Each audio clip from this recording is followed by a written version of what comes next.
ভাই মিথ্যা বলে হাসার চাইতে নাকি সত্যি বলে কাঁদাটাও ভালো। তো আমি মিথ্যা সান্ত্বনা দিতে চাই না কাউকে যে আমি এটা করে দিব সেটা করে দেবো, আমি এটা বলতে চাই না। কেননা আমি তো নিজেই জানি না আসলে ওই জায়গায় গেলে পরে মানুষের জন্য কি কাজ করা যায়। কেননা আমরা যারা বর্তমানে পদে আছে ওই জায়গাতে ছিল, আমরা তাদের মুখ থেকে শুনে এসেছি যে ওই জায়গাতে থাকলে পরে নাকি সরকার থেকে কিছুই দেওয়া হয় না মানুষের জন্য কাজ করতে। তো আমি কি করে জানবো যে ওইখান থেকে গেলে মানুষের জন্য কাজ করা যায়? তবে আমার মনে একটা প্রশ্ন আছে, যদি ওই জায়গাতে গেলে পরে মানুষের জন্য কোনো কাজই করা না যায়, তাহলে ভাই এত টাকা পয়সা খরচ করে নির্বাচনে বারবার অংশ নেওয়ার কারণটা কি? তো এবার যেহেতু আমি চা বাগান থেকে অংশ নিয়েছি, তো আমাদের অবশ্যই আমাদের পুরো উপজেলাবাসীর জানা, অন্ততপক্ষে জানা প্রয়োজন আছে যে এত টাকা পয়সা খরচ করে সরকার কেন একটা পদ দিল, এতগুলো মানে উপজেলা নিয়ে নির্বাচন করবে একটা নারী, তাকে এতগুলো জায়গা হাঁটতে হবে, এতগুলো শ্রম দিতে হবে, আবার তার বেলায় হচ্ছে কিছু থাকবে না মানুষের জন্য কাজ করার, সেটা তো একটা অবিশ্বাস্য ঘটনা। তো এই বিষয়টাকে আমাদের সবারই যাচাই করা প্রয়োজন আছে। আর যাচাই করার জন্য এই নির্বাচনে আসা। আমি আর কিছু করতে পারি বা না পারি, কিন্তু যাচাই করতে পারবো অবশ্যই যে আসলে এই জায়গায় গেলে মানুষের জন্য কাজ করা যায় কি। আর যদি সত্যিই দেখি যে না মানুষের জন্য এই জায়গাতে যদি আমি আপনাদের দুয়াই আপনাদের মূল্যবান ভোটে যদি আমি পাশ করতে পারি, আর যদি দেখি এই 5 বছরে আপনাদের জন্য আমি কিছুই করতে পারি নাই, তাহলে আপনাদেরকে বলতে হবে না 5 বছর পরে আমি নিজে থেকে হচ্ছে 5 বছর পরে আর নির্বাচনে অংশ নিব না।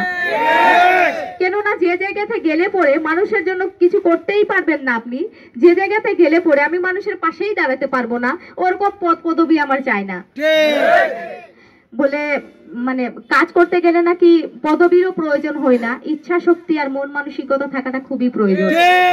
তো আমি এতদিন ধরে আমি কোনো পদেই ছিলাম না, তারপরে হচ্ছে মানুষের জন্য কাজ করে এসেছি। হয়তো বা পুরো উপজেলাবাসীর জন্য আমি কিছু করতে পারি নাই, কেননা উপজেলাবাসীরকে নিয়ে কাজ করার মতো আমার ওরকমের মানে সুযোগ হয়ে ওঠেনি, বিধায় আমি করতে পারি নাই। তবে আমি যদি আপনাদের দুয়ায় আপনাদের ভোটে যদি পাশ করতে পারি, তবে শুধু চা বাগান নয় পুরো উপজেলাবাসীকে নিয়ে আমি কাজ করতে পাই। এবং যেটুকু আমার কথা হচ্ছে আমার ভাগে যেটুকু পড়বে আমি মনে করি যে সেটা আমাকে বুঝাই দেওয়া হবে, এবং যার যারটা যে যেমন নিয়ে নেবে, এতে আমার কোনো দুঃখ নাই। আমারটা আমি এখন হচ্ছে 10 জনকে দিয়ে বুঝাতে পারি আর 20 জনকে দিয়ে বুঝাতে পারি, এটা হচ্ছে আমার বিষয়। কেননা আমরা যারা 3টা পদে নির্বাচন করছে, তো একজন উপজেলা চেয়ারম্যান, একজন মহিলা ভাইস চেয়ারম্যান, একজন পুরুষ ভাইস চেয়ারম্যান, তাহলে 3 জনেই হয়তো আলাদা আলাদা বন্টন থাকবে। উপজেলা চেয়ারম্যানে যেটা থাকবে সেটা উপজেলা চেয়ারম্যানে বুঝে নেওয়া দরকার আছে, যারা পুরুষ ভাইস চেয়ারম্যান থাকবে সেটা পুরুষ ভাইস চেয়ারম্যানে বুঝে নেওয়া দরকার আছে। এবং আমিও তো একজন নারী, আমিও তো হচ্ছে এত বড় উপজেলা উপজেলা নিয়ে আমি হচ্ছে নির্বাচন করেছি, তাহলে অবশ্যই আমার অধিকার আছে। তো আমার অধিকারটুকু আমাকে বুঝিয়ে দিলেই হচ্ছে আমি এই জায়গায় শান্তি, আমার আর কিছু চাই না। তো আমি আরেকটা কথা বলতে চাচ্ছি যে আপনারা এখানে যারাই উপস্থিত হয়েছেন, আসলে আমি জানি না আপনারা জানেন কিনা, আমার আসলে বাবা নেই, আমার হচ্ছে বড় ভাইও নেই। তো আপনারা যারাই এখানে উপস্থিত আছেন, আপনারা প্রত্যেকেই আমার অভিভাবক, প্রত্যেকেই আমার ভাই, প্রত্যেকেই আমার আত্মীয় স্বজন, এটা আমি মনে করি। আপনারাও যদি আমাকে আপনাদেরই মেয়ে, আপনাদেরই বোন, আপনাদেরই আত্মীয় স্বজন মনে করে থাকেন, তাহলে আপনাদের কাছে আমার মনে হয় ভোট চাইতে হবে না। আপনাদের মেয়েকে, আপনাদের বোনকে, আপনাদের আত্মীয় স্বজনকে আপনারা 5 তারিখে কলস মার্কায় কিভাবে ভোট দিয়ে জয়যুক্ত করাবেন সেটা আপনাদের বিবেকের কাছে ছেড়ে দিন।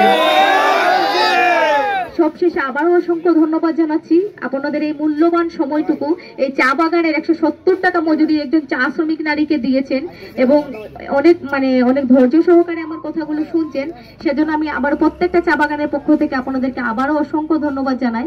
এবং সবচেয়ে বেশি খুশি হয়েছি কি, নির্বাচনে পাশ করলে ভাই পাশ বলা যায় না, মানে আমি যে মানুষের মনে জায়গা করতে পেরেছি, এটা আমার জীবনে অনেক বড় একটা পাশ।